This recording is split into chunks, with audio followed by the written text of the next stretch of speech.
Hello साथीहरू नमस्ते तपाईलाई मेरो युट्युब च्यानलमा स्वागत छ। अनि आज चाहिँ हाम्रो भदैनीको बेलबिहे गर्न लागेको हैन, त्यसको लागि चाहिँ ऊ रेडी हुँदैछ। उसलाई चाहिँ आफ्नो माइजूले रेडी गरिदिँदै हुनुहुन्छ। हाम्रो चाहिँ नेवारहरूको मा चाहिँ यस्तो कल्चर हुन्छ, जब पिरियड हुनुभन्दा अगाडि नै हामीले चाहिँ गुफा अनि बेलबिहे चाहिँ हामीले गरिसक्नुपर्ने हुन्छ क्या। अनि हामी त्यहाँबाट चाहिँ पिपलको बोटमा आयौँ, किनभने पिपलको बोटमा चाहिँ सिन्दुर हाल्ने अनि बेहुलालाई मालासाला लगाउने गर्ने सबै आएर गर्नुपर्ने हुन्छ क्या। हाम्रो चाहिँ बेलसँग बिहे गर्ने चाहिँ हाम्रो नेवारहरूमा चाहिँ एकदम चलन छ भनौँ न त्यो चाहिँ हैन। अनि यहाँ चाहिँ मम्मीले ठिक पार्दै हुनुहुन्छ सामानहरू। त्यहाँ जुन बेल देख्नु भएको छ नि त्यो चाहिँ अपेक्षाको बुढो हो हैन। अनि यहाँनिर चाहिँ मम्मी र बुवाले चाहिँ पूजा गर्दै हुनुहुन्छ, किनभने अब हामीले गर्न मिल्दैन, किनभने हामीलाई चाहिँ जुठो परेको छ नि त घरमा। त्यही भएर अब जुठो परेले गर्दाखेरि चाहिँ त्यही भदैनीको मामा घरमा चाहिँ हामीले यो बेलबिहे गरिदिन लागेको हो। अनि यहाँ अपेक्षा चाहिँ क्युट भएर खुसी छ जस बिहे गर्न पाएँ भनेर हैन। उतापट्टि स्मृति छ, उतापट्टि उसको माइजू, एकदम रमाइलो हुँदैछ हैन। अनि यहाँ सानो भाइ चाहिँ खुब चञ्चल भएर पुरा छुने यताउता गर्ने गरिरहेछ कि भने पनि मान्दैन, बच्चाहरू त्यस्तै त हुन्छ नि हैन। मलाई त्यो चाहियो भनेर चाहिँ केरालाई देखाउँदै। अनि बाहुनी चाहिँ आउनु भएको छैन, अनि बाहुनीलाई चाहिँ हामी कुर्दैछौँ। बाहुनी पनि ठ्याक्कै आइपुग्नु भयो कि हैन। ऊ चाहिँ आफ्नो बाबासँग आउनु भएको जस्तो लाग्यो, मैले चाहिँ चिनिनँ। तर मैले त कस्तो एक्सपेक्ट त कस्तो हामी जस्तो छ जस्तो लागेको थियो कि, तर ऊ चाहिँ सानो रहेछ। हामीले चाहिँ ठुलो छ होला भन्ने सोचेको थिएँ, सानी रहेछ। त्यही पनि सानी चाहिँ हाम्रो चाहिँ अब त्यो बाहुनी चाहिँ कन्या केटीले चाहिँ सिन्दुर हालिदिनु पर्ने हुन्छ क्या। त्यही भएर नि होला, अरू नपाएर पनि ऊ सानीलाई नै बोलाएर लिएर आएको होला। उसलाई चाहिँ स्कुल जान हतार थियो कि, त्यही भएर एकदम हतार गरेर चाहिँ हामीले काम सकाउनेतिर लागिरहेको थियौँ। यहाँ चाहिँ एकदम हावा चलिरहेको थियो कि, फेरि हावा चलिरहेको थियो। अनि यहाँनिर त्यही भएर बुबाहरूले चाहिँ टपरीले छोपेर आगो बाल्न कोसिस गर्दै हुनुहुन्थ्यो। अनि उताबाट माइजूले चाहिँ टपरीले छोप्नु भइरहेछ। त्यही पनि हावा यस्तो आएको थियो नि, आगै बोल्न नदिएर एकदम गाह्रो भएको थियो।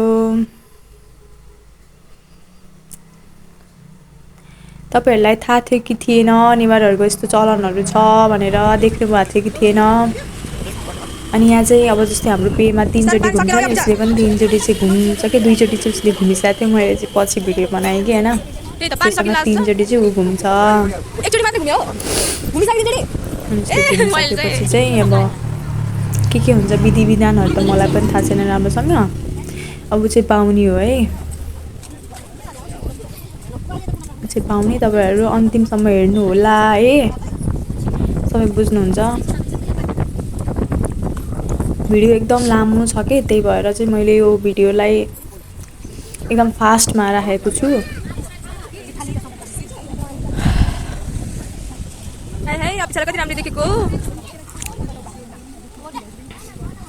उतापट्टि चाहिँ उसको मम्मी हुनुहुन्छ, पर्पल कलरको कुर्ता लाउने उसको मम्मी।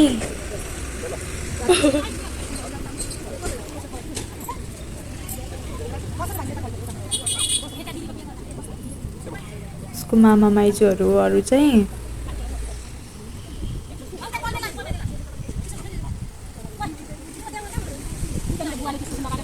के गर्नुहुन्छ अब हेर्दै गर्नु होला।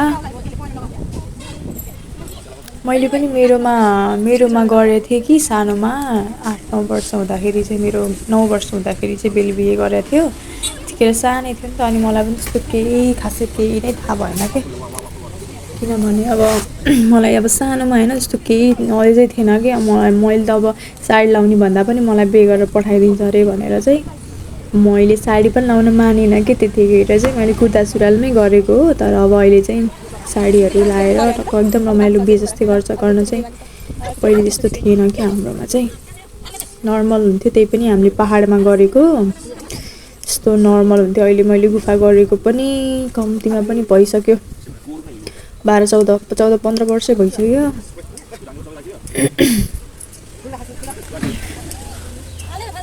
यहाँ चाहिँ अब रेडी हुँदैछ कि सिन्दुरहरू पोतेहरू लाउनको लागि रेडी हुँदैछ।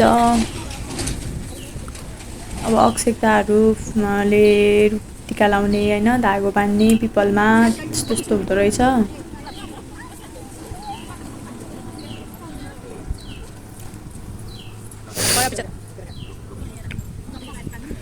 पूजा गर्दैछ त्यहाँनिर चाहिँ गुफा बस्नेमा, गुफाले बिहे गर्नेले।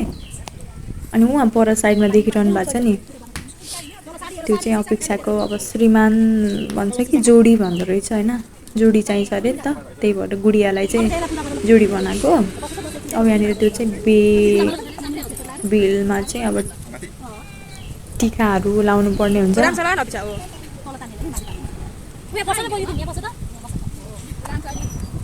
सानी छ नि त ऊ, सबै सिकाउनु पर्छ क्या उसलाई, उसलाई केही थाहा छैन नि त।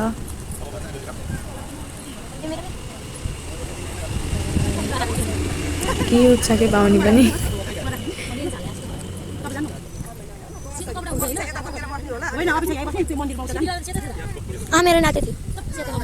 अब चाहिँ सिन्दुर हाल्ने समय भयो। कस्तो हावाले उडाइरहेको थियो कि।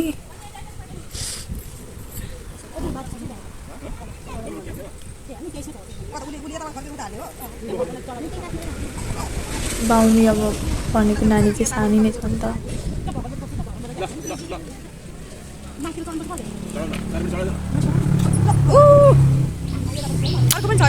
सिन्की टुप्ले पाले बनायो। अब चाहिँ यहाँनिर बाहुनीको हात समाएर सिन्दुर लगाइदिन्छ। हेर्नु है,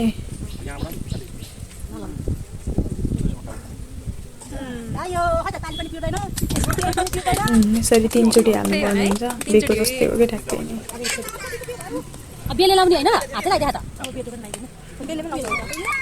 यो चाहिँ सिन्दुर हालेको चाहिँ माइतीपट्टिबाट देख्न मिल्दैन भनेर भन्छन्।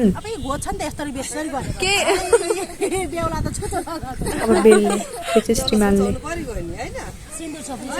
3 चोटि हो पनि। एकदम रमाइलो हुन्छ नेवारहरूकोमा, एकदम रमाइलो हुन्छ क्या। 3 चोटि बिहे।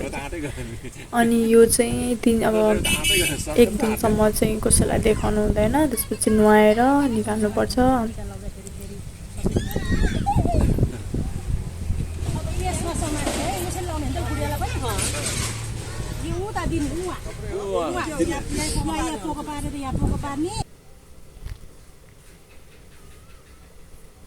यो सिन्दुर हालेको कपडा चाहिँ राख्नुपर्छ सधैँभरि अब आफ्नै साथमा बेलको।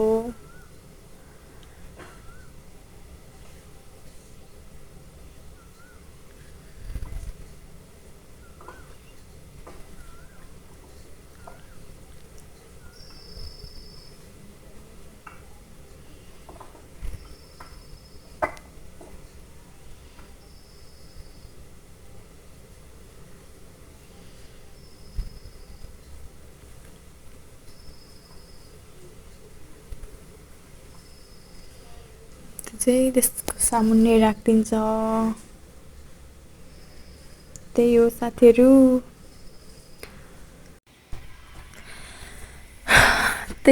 साथीहरू, हाम्रो चाहिँ नेवारहरूको एकदम रमाइलो हुन्छ।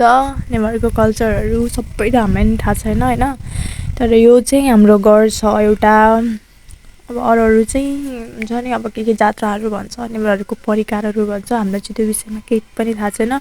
न म नेवार भएर न मलाई भाषा आउँछ होइन, न मलाई त्यो फ्रुट्सहरू के बनाउँछ, फ्रुट्सको नामहरू पनि केही पनि थाहा छैन कि। हामी चाहिँ यो गाउँमा प्रणामी हो, नेवारहरूले चाहिँ एकदम मासु खान्छ होइन।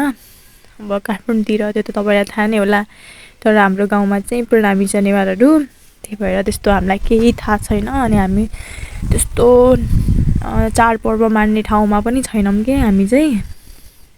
अनि यहाँनिर त्यस्तो केही पनि हुँदैन, नेवारहरूको पर्वहरू केही पनि थाहा पनि छैन हामीलाई। सो जस्ट हामी एउटा यो परम्परा चाहिँ हामीले गर्दै आएको छौँ पहिलेदेखि पनि, अब अहिले पनि गर्छौँ होइन, आगामी दिनहरूमा पनि गर्नेछौँ। त्यही हो अनि यहाँ चाहिँ अब मन्दिरमा लिएर आएको कि शिवको मन्दिरमा, अनि अब शिवको मन्दिरमा अब आशीर्वादहरू लिनु पर्छ नि त। यति हो साथीहरू, हजुरलाई भिडियो मन पर्यो भने कमेन्ट गर्नु होला। थ्याङ्क